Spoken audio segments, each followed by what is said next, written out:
Where do I look for these diagrams? I know of 5 likely fallen witches, each from a different school of the wolf, griffin, cat, bear, and manticore. Which should I start with? Tell me about my brother, the wolf. His name was Aton. I remember him well. My master liked him, helped him find a safe, yet well-paid contract. A few years ago, an archaeological expedition arrived in Toussaint from Castel Gropia. They questioned my master about the elfin ruins at Termes.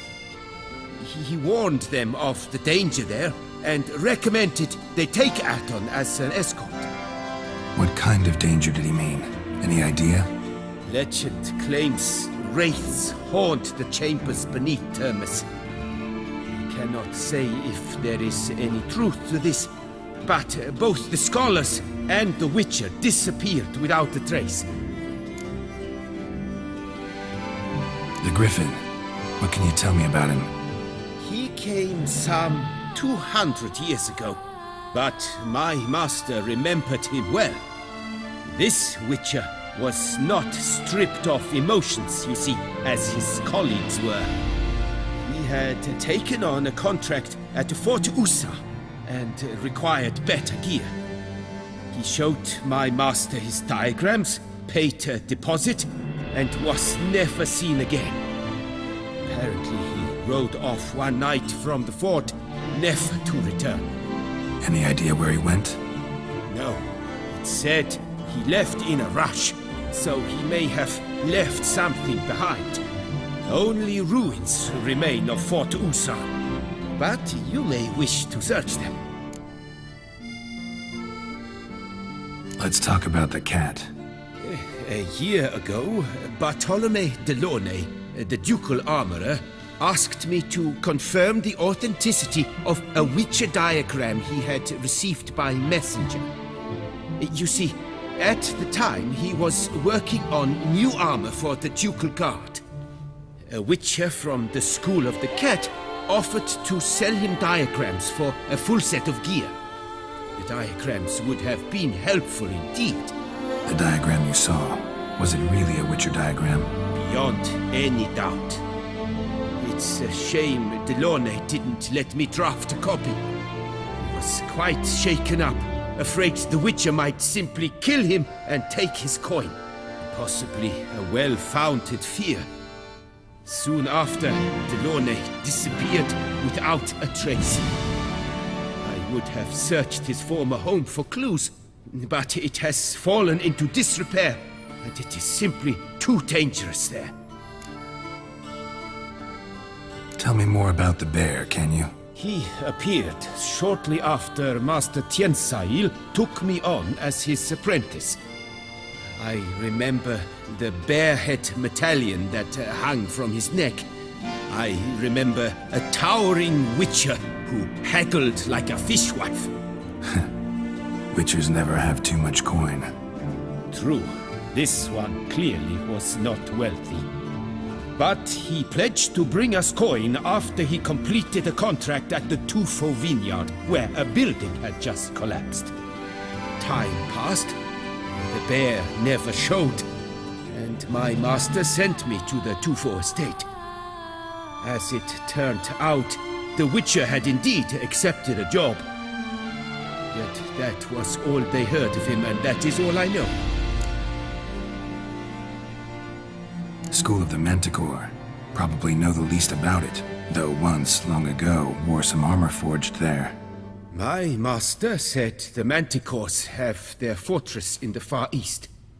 A century past, one of their number came to him, a Witcher named Merton. He made a poor impression on my master. He stank like a dwarfen still, and quarreled fiercely all the time. Tiensail slammed the door in his face and told him to return when he sobered up. He would conduct no business with a drunk. The Witcher, however, failed to return. Folk say he got into a booze-fueled brawl with the Ducal Guard. He was arrested and sentenced. Bastoy Prison, where he was held, well, it's been a ruin for years. Still, you may want to start your search there.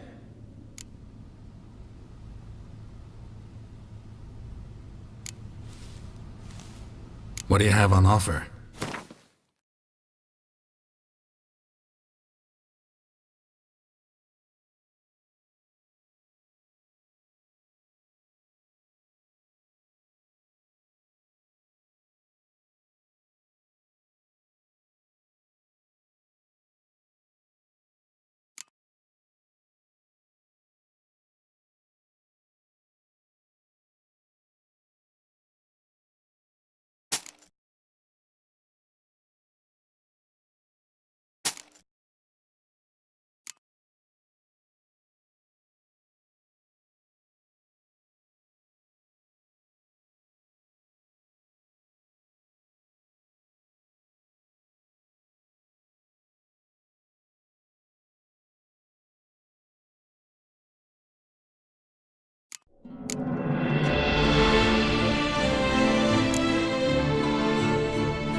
Farewell. Good luck on the path.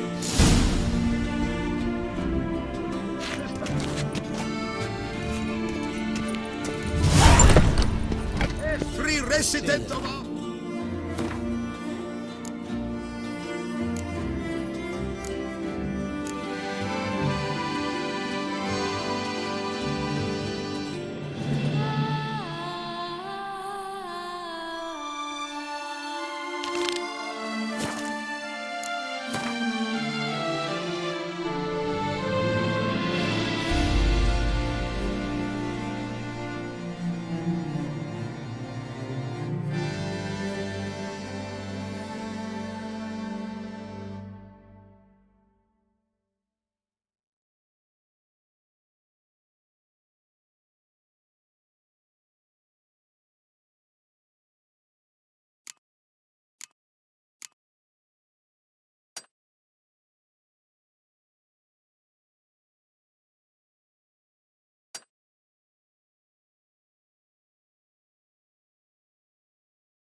Town is hereby required to aid the Witcher in any way he requests. Open house at the Beauclair chapter of the Transnational Flagellants Club. All are invited. Come. Taste of the whip. Perhaps you'll stay longer.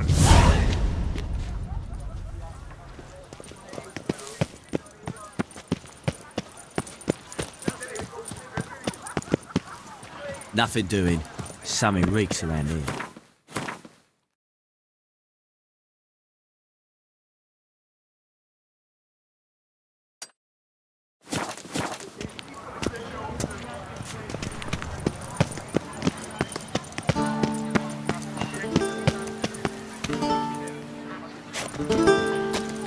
They say a great deal about you. Is my head ever spinning? My sister said this one back. Reginald Aubry has returned, not to be missed. Buy your Such are the tickets times, now. my good fellow. Available from me alone.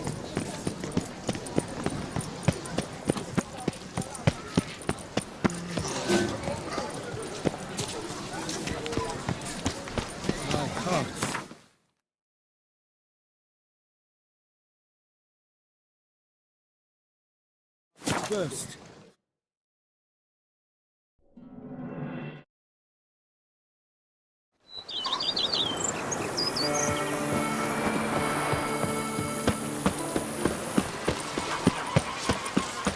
Sure, go. Drink up while you're young, coin in hand.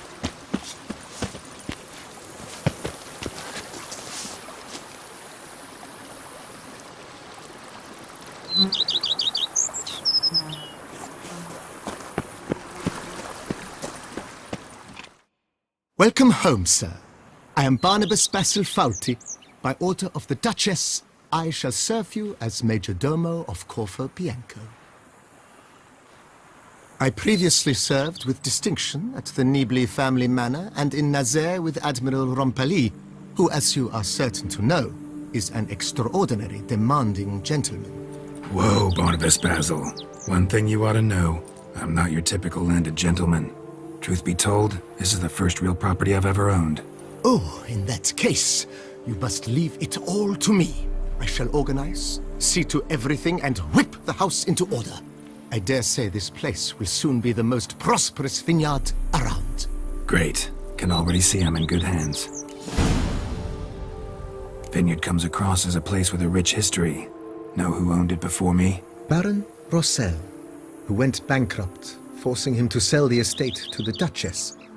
The Baron, in turn, had purchased it from Monsieur Bolius of the Headsman, a truly colorful man of Ketweni origin.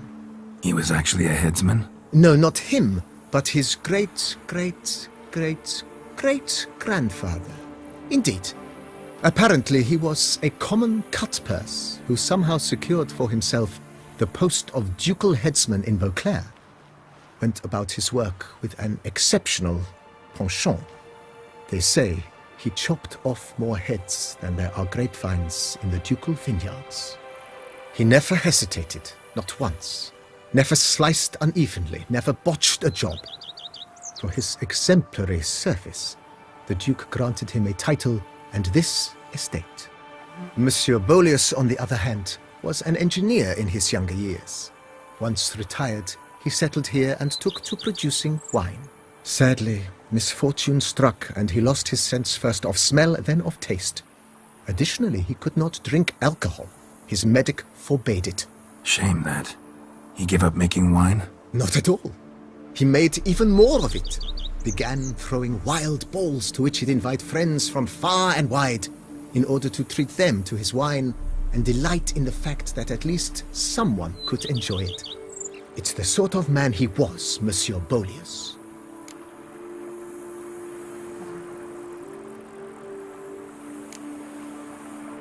Mind giving me a little tour de Corvo Bianco? Not in the least. Follow me, please. I think it would be practical to begin on the hill.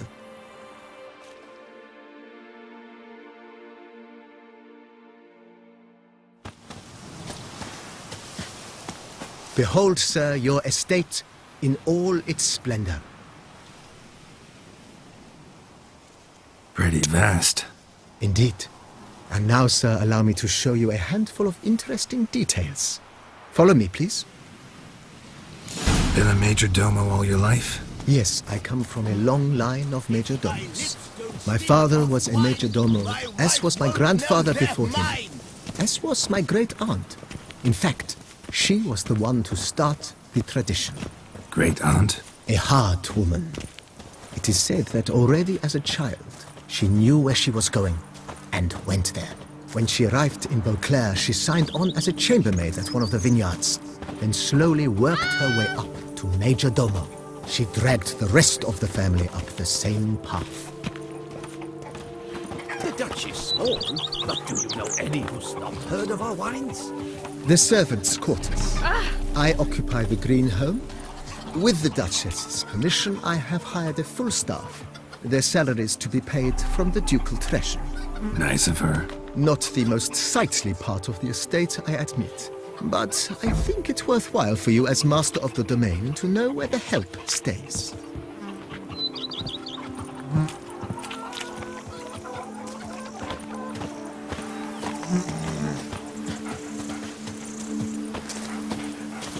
Baron Rossel ordered the vines in this part of the estate uprooted and olive groves planted in their place. They look beautiful, especially come spring. Don't look at all bad now, either.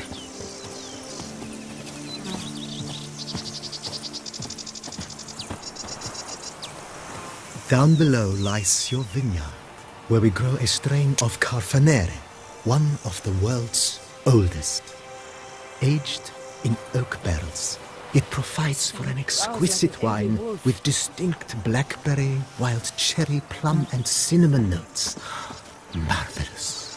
Have to try it one of these days. Drink up while you're young, coiling head. Nice well. Picturesque. Yes, though it ran dry long ago. During the raucous feasts Master Bolius held, he would order it filled with wine. There's a tale about a guest attending a Bolius ball for the first time and thus unaware of the custom. He had suffered great heartbreak and had decided to end his life by jumping into the well. The festivities were coming to a close, and the well was nearly empty when the suicidal guest finally jumped. Instead of killing himself, he merely broke his legs. To numb the pain, he drank the wine. Drank himself to death? Not at all. When found the next day, he had concluded he'd witnessed twin miracles. The water had been changed into wine, and he had survived. He retired to a monastery in the Dragon Mountains and began preaching the wisdoms of Lebioda. One cow pit'll taste better than Coronata wine.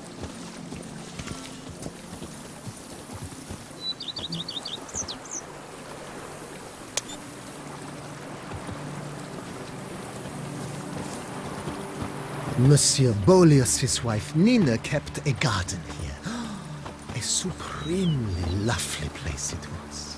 Bit neglected now. I agree. Yet nothing stands in the way of restoring it to its former glory, and once again planting it with herbs and other vegetation.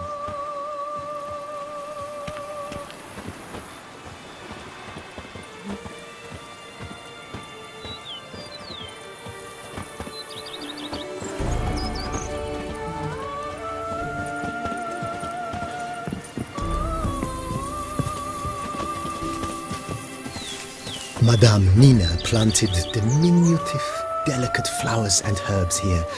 One might say their aroma still hangs in the air. You're quite the romantic, Barnabas Basil.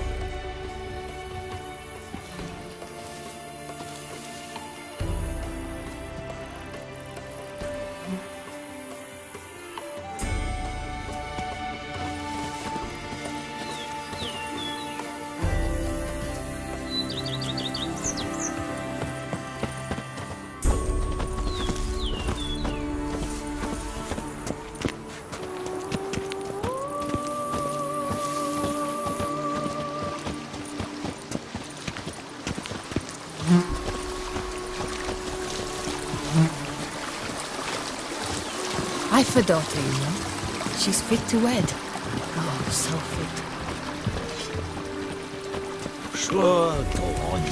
Drink up while you're young, coining head. This served as an additional wine cellar in years of plentiful harvests. Bit of work and it'll make a fine stable for Roach.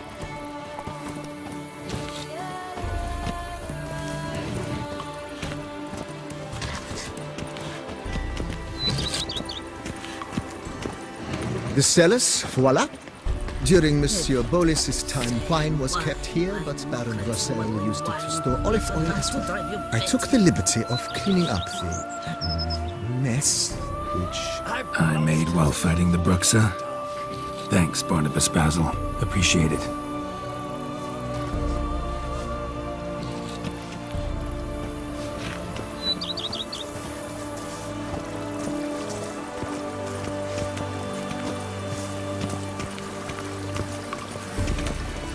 As you can see, the facade is, how to put it, slightly stained. But one cannot deny it, a certain subtle southern charm. True, though it could use a bit of subtle paint. Follow me, please. Follow me, please.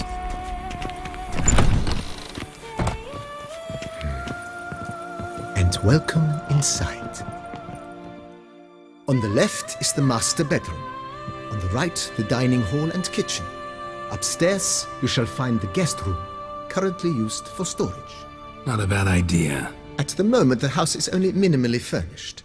Yet I believe we will, together, devise some innovative arrangements. A few paintings, for instance, would breathe new life into the abode immediately.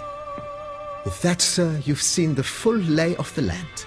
Corvo Bianco is a beautiful estate. One must admit, time has taken its toll. Forgive me for being forward, but if you were to choose to invest a small sum towards its beautification, consider me at your service on the matter. Think I'll take you up on that. Be sure to come and see you if I decide to do any remodeling.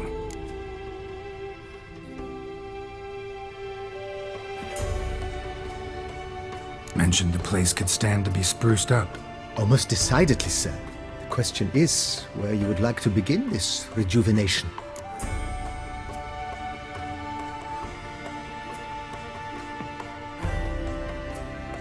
Been thinking about the outer walls.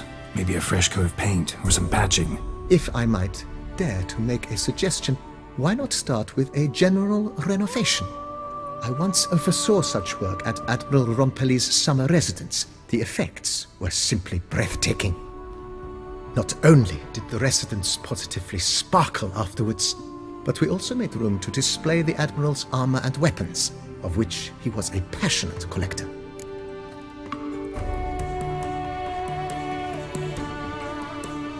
It's in your hands then.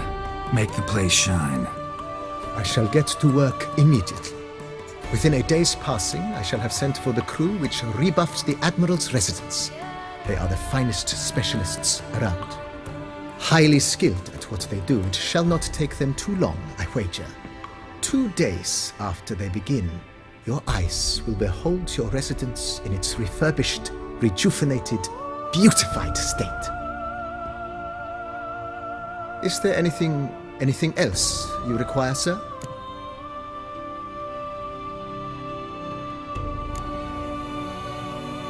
Got these spacious grounds. But maybe it's time to make them more... useful. Oh, yes, we certainly should. The way I see things, given your trade, sir, you would be wise to put in a grindstone and an armorer's table. A good way to start things off, don't you think?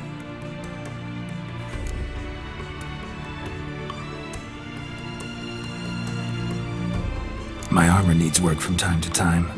You know, oil this, reinforce that. Could use a decent work table where I could do all that. Admiral Rompali once hired a specialist who made the finest armor